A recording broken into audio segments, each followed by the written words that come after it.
Hello friends, તો સ્વાગત છે તમારું મારા આજના નવા વિડીયોમાં। આજે છે ને જમવામાં આપણે ઢોકળીનું શાક બનાવવાના છીએ અને પરોઠાઓને એવું બનાવવાનો વિચાર કર્યો છે મેં અત્યારે। હું હજી તો કારખાનેથી આવી જ છું અને અડધી કલાક થઈ પછી મેં કીધું શું બનાવવું એમ વિચારતી હતી। મેં કીધું લાવા જે ઢોકળીનું શાક બનાવી નાખું। આવું સરસ વરસાદનું વાતાવરણ છે તો લસણવાળું ઢોકળીનું શાક મજા આવશે જમવામાં। તો એના માટે મેં ઢોકળીની તૈયારી કરું છું। તો ફ્રેન્ડ્સ, પહેલા મેં છે ને ચણાનો લોટ લીધો હતો અને એમાં એનું બેટર આવું બને ને કંઈક એટલું પાણી મેં અટકળે નાખેલું છે। 1 થી સવા વાટકી ચણાનો લોટ છે અને લગભગ 1 સવા વાટકી સામું મેં પાણી નાખેલું છે। હવે એની હું ઢોકળી બનાવી લઉં છું।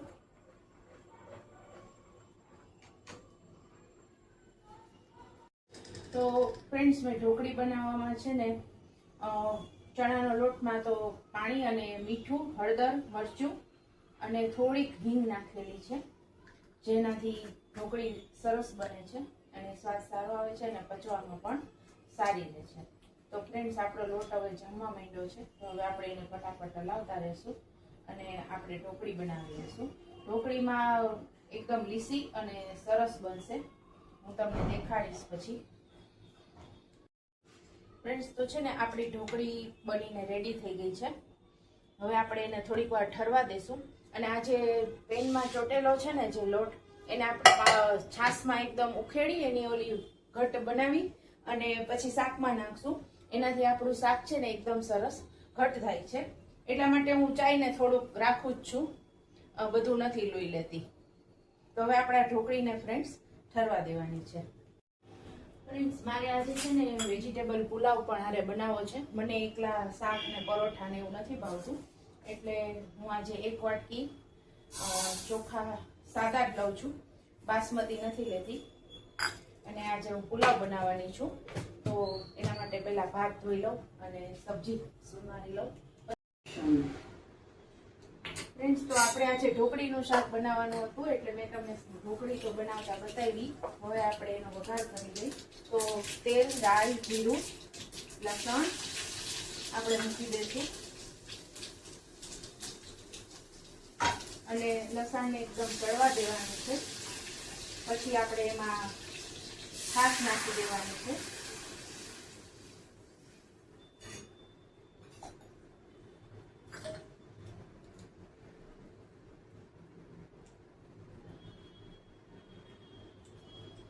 તો આપણે તેલ મૂકી રાઈ, જીરું, લસણ અને છાશ નાખી દીધી છે। હવે આપણે હજી થોડીક વધારે છાશ ખાટી એડ કરી દઈશું। ઢોકળીનું શાક ખાટી છાશમાં સારું લાગે છે તો આપણે છાશ નાખી દીધી છે એમાં। હવે આપણે એમાં મસાલો કરી લેશું। હળદર, ધાણા જીરું, મરચું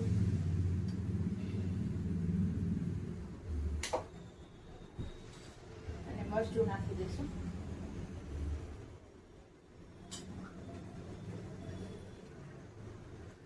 ફ્રેન્ડ્સ, હવે હું એને ખોલવા મૂકી દઉં ને આ બાજુ આપણે પુલાવ વઘારી લઈશું।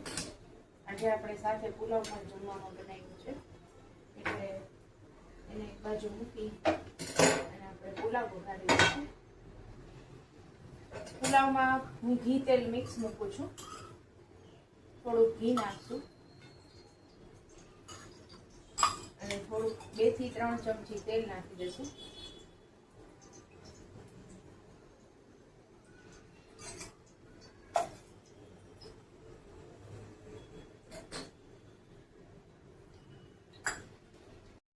ફ્રેન્ડ્સ, તો આપણે પુલાવ માટે છે ને જીરાનો જ ઉપયોગ કરશું, રાઈ નહીં નાખીએ। હિંગ નાખી દઈશું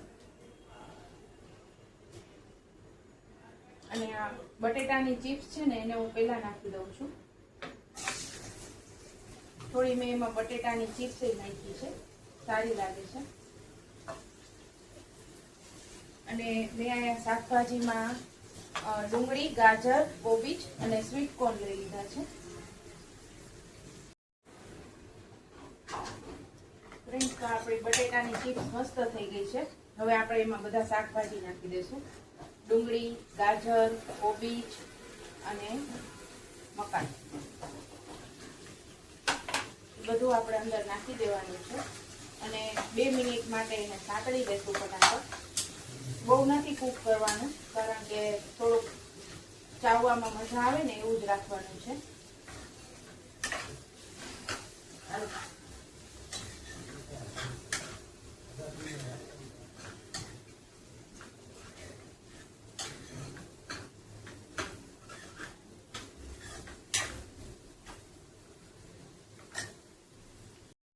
ફ્રેન્ડ્સ, તો આપણું આ શાક હવે ચડી ગયું છે. એમાં આપણે પુલાવ નાખી ભાત અને મસાલો કરી લઈશું. હું તમને બતાવું, મારી ઢોકળી એ પણ એકદમ સરસ સોફ્ટ અને એકદમ સરસ બની છે. પનીર જેવી લાગે એવી ઢોકળી બની છે.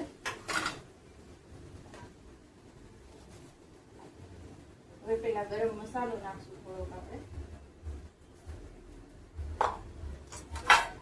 પછી એમાં આપણે નાખશું મરચું, હળદર ને ધાણા જીરું.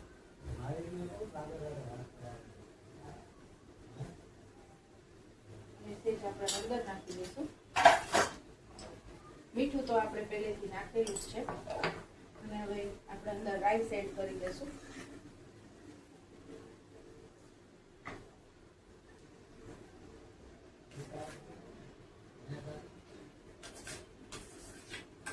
અને ભાત થોડાક વધારે લાગે છે, રાખી દઉં છું.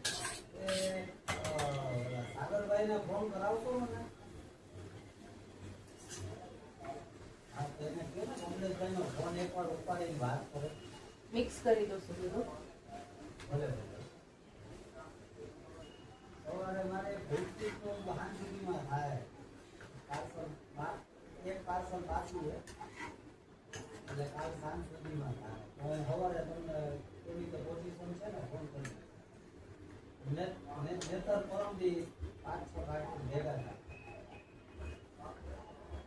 રવિવારે અહીંયા ખુલ્લું હોય ટ્રાન્સફર. ભલે ભલે હવે તમને જ કહીશ. મને એક સાગરભાઈ વાત કરાવી છે, મારો ફોન ઉપાડશે. તો ફ્રેન્ડ્સ, આપણા પુલાવ રાઈસ મસ્ત તૈયાર થઈ ગયા છે, જે તમે જોઈ શકો છો. ભલે હા. તો આપણા ભાત રેડી છે, એકદમ સરસ થયા છે. તો ફ્રેન્ડ્સ, તમે મારા આવા નવા વિડીયો જોવા માટે મારી ચેનલને લાઈક, શેર ને સબસ્ક્રાઇબ જરૂર કરજો. Thank you.